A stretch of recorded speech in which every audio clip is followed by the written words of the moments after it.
Bos días a todos, amigos, desde o meu recuncho de Trevinca. Os que amamos todo o relativo á literatura nos comprace ver como a xente nova vaise dando conta de que as artes literarias aportan á nosa vida unha sensibilidade especial. Hoxe vou ter o prazer de iniciarvos na lectura dun relato que un rapaz novo do Couto regálanos no número 15 da nosa revista Nós, a xente do redor. Trátase de Adriel López Rodríguez, que cursa segundo da ESO no IES do Couto, e que co delicioso relato Non perdas o bus nos fai pasar uns momentos de xuventude. Gracias, Adriel. Non perdas o bus. As pingas de chuvia caían con forza contra o cristal das fiestras como balas disparadas polas escuras e furiosas nubes. Quedaban apenas uns minutos para que soase o timbre que sinalaba o final das clases.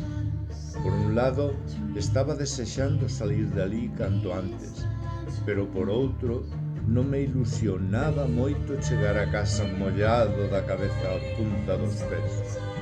Eu tiña a vista fixa no reloxo que colgaba no muro da clase, esperando impaciente que... ring!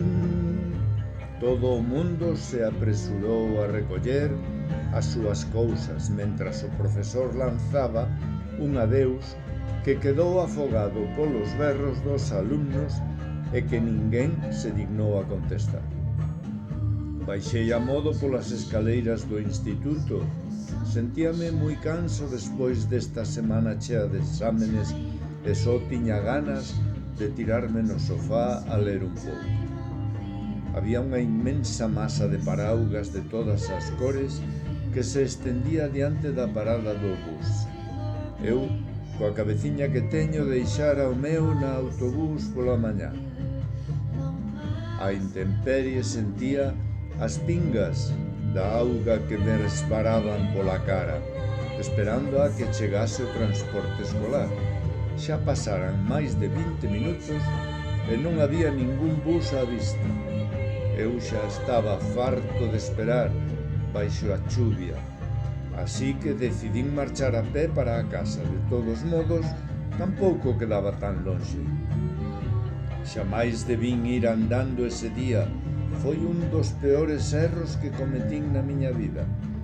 Sempre vivín en Ourense. Era unha cidade tranquila onde nunca pasaba nada, e aínda menos no barrio do Couto, onde se encontraba o meu instituto.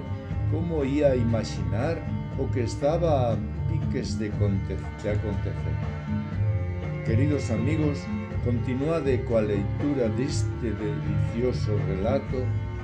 Grazas, Adriel.